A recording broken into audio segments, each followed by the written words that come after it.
Сәлем баршаларыңызға. Менің қолымда қойдың бүйені.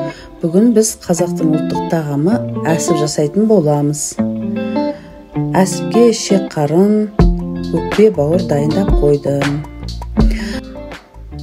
Салқын суға шекті, өкпе, жүректі, төстің етін салдым.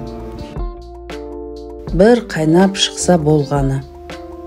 Бұны біз ет тартқыштан тартатын боламыз. Бізге бұл еттердің піскені қажет емес.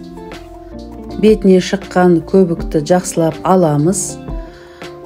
Бұл жерде менде бауыр жоқ. Негізінде әсіпті жаңа сойылған малдың шегінен жасайды. Сонымен қатар бүйінге де жасауға болады.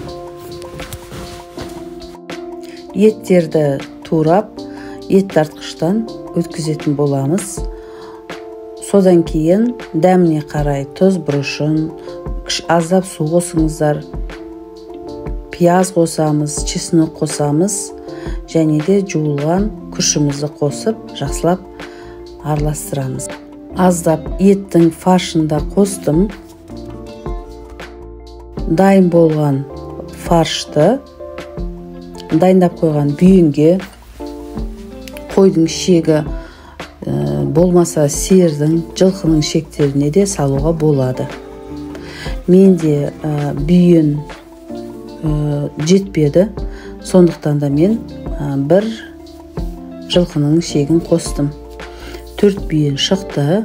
Бостау қып тығамыз, себебі бұл ісінген кезде жарылып кетуі мүмкін. Бүйіндерді қайнатып жатқанда мен үстінен теспеймін. Бүйінімізді салқын суға орналастырып, газымызды жағамыз, және де бұл 50-60 минутта дайын болады. Кешке жолдасым келіп, бүйіндерді кесіп, рахаттанып, кешкі асын ішті. Рахмет.